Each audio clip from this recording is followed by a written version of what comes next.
Maintenant, nous allons voir comment localiser, contraindre, manipuler les objets dans l'espace assembly pour en faire un assemblage. Alors, on va aller dans Démarrer, Conception mécanique, Assembly Design. Je suis dans l'assemblage. On va faire vraiment un simple assemblage pour commencer. Puis, je me suis assurée d'avoir fait chacune des pièces que j'avais besoin pour ma structure. Donc, j'ai les pattes qui ont des bouts à 90 degrés d'une longueur de 5 pouces. J'ai les raidisseurs pour les pattes. Eux, c'est des 5 pouces aussi, mais à 45 degrés d'angle dans les extrémités.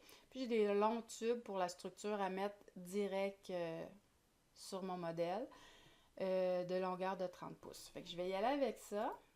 Fait que je vais commencer par insérer les longueurs de 30 pouces. Fait que je vais faire insertion, composant existant. Composant existant parce que la pièce, elle est déjà dessinée. Je dis où est-ce que je le veux dans mon product. Et je vais prendre ma longueur de 30 pouces. Je peux m'en insérer une deuxième. Composant existant. Toujours dans mon product. Un deuxième. J'en aurai avoir besoin de 4. Là, on voit dans l'arbre qu'il y en a deux. Il a fait 2.1, 2.2 parce que c'était, il a reconnu que c'était la même pièce qu'on importait. Là, on en voit juste une à l'écran tout simplement parce qu'ils sont une par-dessus l'autre. Alors, ce qu'on va faire pour les voir correctement, on va voir la manipulation ici. La manipulation, on peut faire des translations selon l'axe X, Y ou Z de l'arbre de Katia ou selon une direction que nous, on choisit. Comme on peut aussi faire des rotations autour de l'axe X, Y ou Z de Katia ou un axe X, Y, Z qu'on choisirait nous-mêmes. Fait que pour juste le défaire un de l'autre, je vais y aller en Z. Par exemple, le deuxième que j'ai inséré, regardez, là, on a deux pièces, une par-dessus l'autre. Là, le but, c'est de faire un carré avec ça. Alors, ce que je vais faire tourner la pièce aussi pour qu'elle regarde l'autre, autour de cet axe-là, par exemple.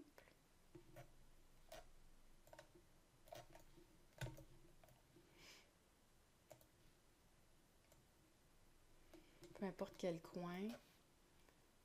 Fait que là, ensuite, pour faire tourner, en fait, j'enfonce mon bouton de gauche de la souris et puis je déplace le curseur, puis ça va faire déplacer la pièce. Là, il se regarde à peu près, là. C'est pas parfait, mon affaire. Il se regarde à peu près, je vais le déplacer. Puis là, on va se mettre à les positionner une par rapport à l'autre. Fait que là, je vais en insérer un nouveau parce que j'en veux à vertical aussi pour faire mon carré. Alors, je vais faire insertion, composant existant, dans mon product, un tube de 30 encore. Alors, il est caché, encore une fois, celui-là. On peut faire ici l'onglet manipulation. En fait, cette barre d'outils-là était ici, là, que je l'ai ressorti, manipulation. Là, je vais juste la tasser pour qu'on la voie. Puis là, je vais la faire tourner. Là, je vais la faire tourner autour de Y. Vous allez voir. Fait que si je la fais tourner autour de Y, vous voyez, là, je suis capable de la faire placer à peu près où est-ce que je le souhaiterais l'avoir. Puis je peux la déplacer en Z maintenant. Ah, voilà. Bon. Là, pourquoi pas, on va faire les quatre d'un coup. Insertion. Composant existant. Dans mon product. Un autre 30. Fait que là, ici, on a notre quatrième. Je vais le faire tourner directement autour de l'axe Y, rotation autour d'Y. Fait que j'appuie sur rotation, j'enfonce. Oh, regardez, là, elle va se placer comme ça. Puis là, je vais avoir tout simplement la glisser selon l'axe de la boussole. Je glisse selon X ici. OK. Là, maintenant, les pièces sont toutes mobiles une par rapport aux autres. On va venir les contraindre pour qu'ils soient alignés correctement. Ce qui est important dans le cas quand on fait un assemblage, c'est de fixer notre première pièce. Fait que ma part 1, j'ai choisi celle-là parce que son origine est par rapport à l'origine de Katia, tout simplement. Ça pourrait être n'importe quelle pièce. On va aller chercher une contrainte de fixité.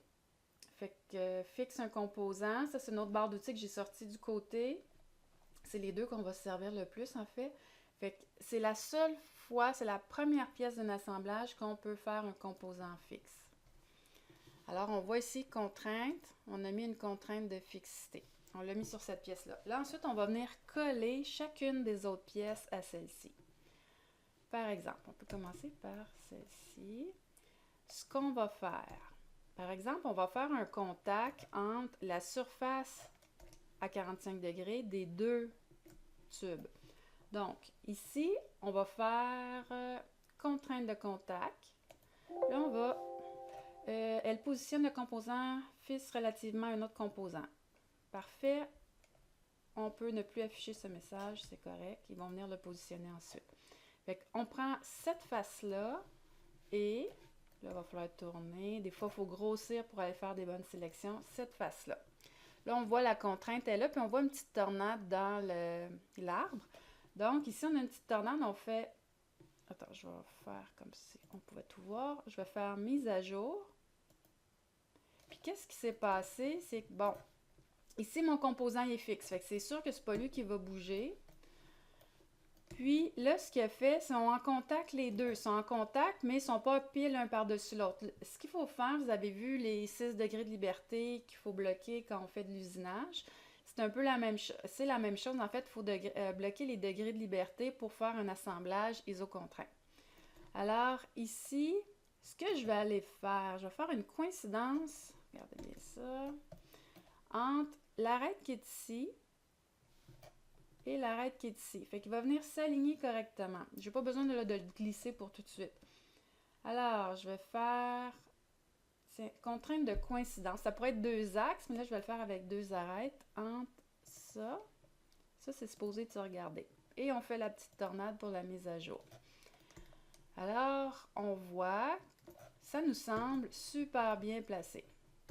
Là, pour s'assurer d'avoir bloqué les 6 degrés de liberté de cette pièce-là, on va aller dans la manipulation. Puis là, ici, ce que je ne vous ai pas montré tantôt, on va faire une manipulation sous contrainte. Fait qu'il va falloir qu'il respecte les contraintes qu'on a mis jusqu'à maintenant. Donc, on va voir un glissement X. Est-ce que c'est possible? Là, je bouge, je sélectionne ma pièce, ça n'a pas l'air possible. Un Y. Oh oh! Ici, je peux me déplacer. On va le voir comme ça. Je peux me déplacer en Y. Ça, c'est parce que j'ai rien bloqué du côté ici avec l'autre côté de ma pièce. Alors, ce qu'on va faire, un peu dans le même ordre d'idée que tout à l'heure, on va venir coïncider cette droite-là avec cette droite-là. On va faire OK. Coïncidence entre l'arête qui est là et cette arête-là. Comme ça. Donc là, on va aller revoir si on peut manipuler sous contrainte. Fait que le X était correct, le Y on resserre, ça ne glisse pas. Le Z, c'est vers le haut. Oh, à cause de la surface de contact qu'on a fait, ça fonctionne. Est-ce qu'on peut tourner autour de X? Non. Y, non.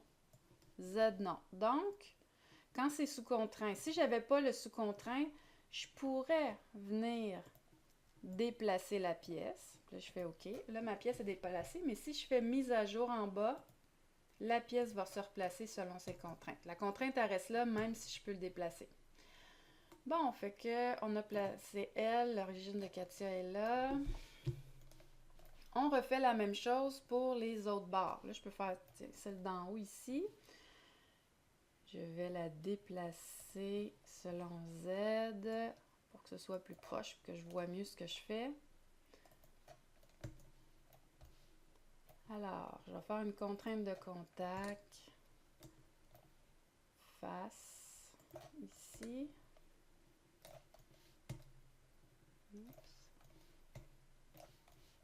Avec la face qui est là. Mise à jour. Là, dans le fond, il faut que je prenne une arête dans une direction, puis une arête dans l'autre direction avec des coïncidences, puis ça devrait tout isocontraindre. Regardez, je l'ai mis, je ne suis pas obligée de faire mise à jour tout de suite. J'en fais une autre parce que là, je sais ce que j'ai besoin pour toute contrainte. Je fais mise à jour. Mais je vous invite à chaque fois, voir si vous avez fait vos choses correctement, à venir placer, tenter de manipuler sous contrainte pour voir si c'est bien isocontraint ce que vous avez fait. OK. Bon. Supposons que j'ai fini. Là, je vais insérer mes pattes sous ma structure de base. Je vais faire insertion, composant existant. Je vais aller chercher là un tube à 90 degrés, ouvrir.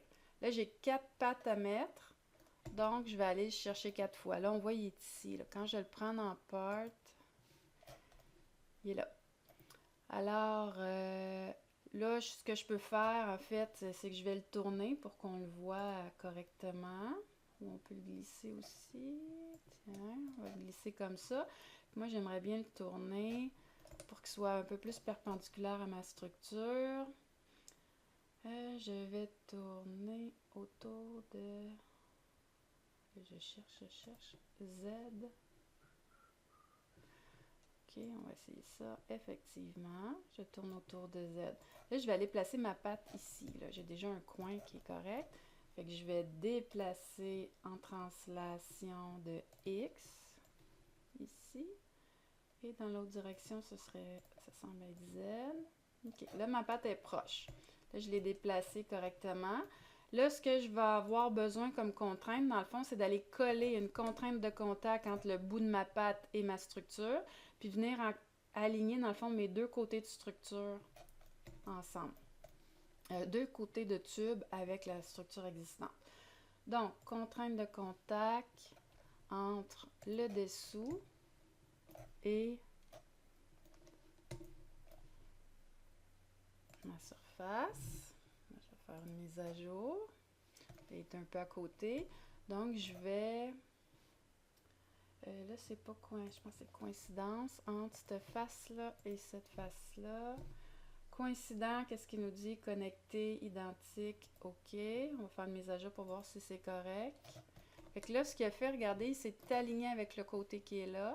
Là, on va le faire dans l'autre direction. Coïncidence entre des faces. C'est pas juste obligé d'être des arêtes ou des axes des coïncidences. Là, ça pourrait être une face, la face identique. On pourrait dire que ça pourrait être des faces opposées. Là. Nous, on va regarder la face identique. Alors, voilà. On voit notre patte en vue du dessus. On voit qu'elle ne dépasse pas. Là, ici, on voit des petits rebords, tout simplement parce qu'il y a des arrondis sur notre structure. Mais ça, ici, ça va être soudé vers de la matière. Fait que, par exemple, j'ai mis une patte. Puis, je pourrais venir mettre un raidisseur ici. Fait que je vais faire insertion.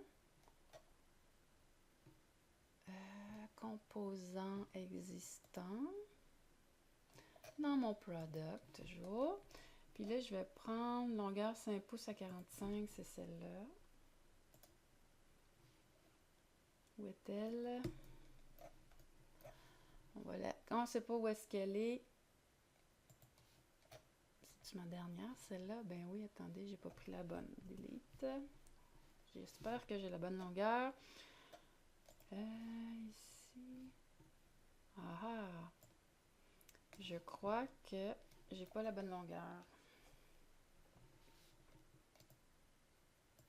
Allez voir. Ah oui, à 5 pouces. Longueur 45, ok. Donc, annuler, je ne veux pas fermer. Bon, on recommence. Insertion. Composant existant. Dans mon product. Je veux mon tube à 45, longueur 5. Je pense que je n'avais pas pris le bon. Bon, renommé automatique. Je ne sais pas pourquoi il fait ça, mais je vais faire OK. Bon, OK, il est ici, mon composant. Il est en orange. Fait que là, ce que je veux faire, c'est un raidisseur. Fait que je vais l'amener ici parce qu'il va être là ici à 45 degrés. Fait que là, c'est toujours bien de le dégager pour qu'on voit clair où est-ce qu'il est. Oups. J'ai pas pris le bon composant.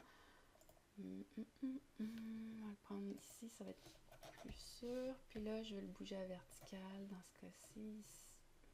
Coudonc. Tiens. Comme ça. Je vais juste faire une mise à jour. L'autre, elle s'est replacée. Bon, je vais toujours le déplacer. Là, c'est selon...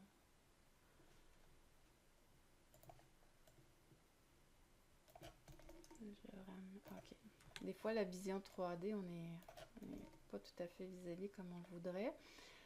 Je vais le tourner sur lui-même.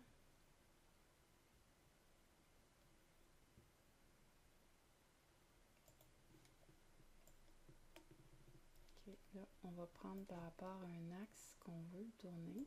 Ça va aller mieux. Prendre comme ça et on peut tourner.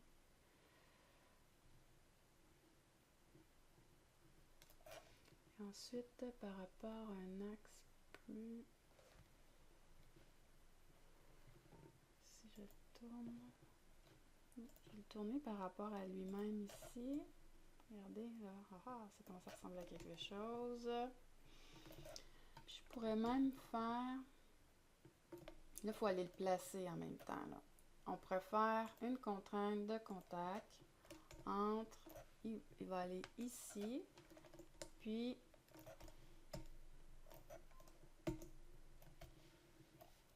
la face qui est à angle ici. Je vais faire ça. Mise à jour. Bon, il est où? Il est là. Bon, ça s'en vient notre affaire. On peut le déplacer en Y. Puis on pourrait... Ok, on met un petit peu à côté. On pourrait venir mettre, pour qu'il s'aligne, cette face-là. On va faire une coïncidence entre cette face-là et cette face-là. Il va les mettre vis-à-vis. Oh, ça s'en vient. Puis ce qu'il nous reste à faire, c'est de venir placer le contact avec la face d'en haut. Donc, contact entre la face d'en haut.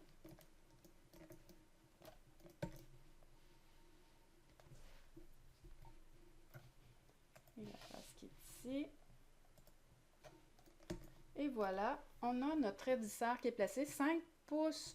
Là, par exemple, on pourrait l'allonger si la longueur ne fait pas notre affaire. Si on veut la modifier, il faudrait aller dans la pièce comme telle. Aller voir les étapes. Extrusion, par exemple, longueur d'extrusion. Si je le veux à 6, par exemple. Bon, là, notre pièce ici, il y a quelque chose qui ne fonctionne pas, mais il faudrait faire une mise à jour à ce moment-là au niveau des contraintes. Je vais retourner dans mon product. Et on fait une mise à jour. Puis là, selon comment on l'a contraint, on avait mis seulement les faces vis-à-vis, puis ces faces-là alignées. Fait que lui, selon la longueur qu'il a, qu'il soit à 6 ou à 5, il va s'ajuster, il va se tasser un petit peu. C'est ce qu'il a fait si je fais CTRL-Z. Oups. Je vais faire un redo. Je vais en garder juste un. Fait que là, il va se recoller plus proche selon comment il est. Fait que là, vous choisissez la longueur que vous voulez à ce moment-là. Quand on va faire enregistrer, il ne faut pas oublier, enregistrer sous CAO, porte d'accès, product, on pourrait faire structure d'aluminium.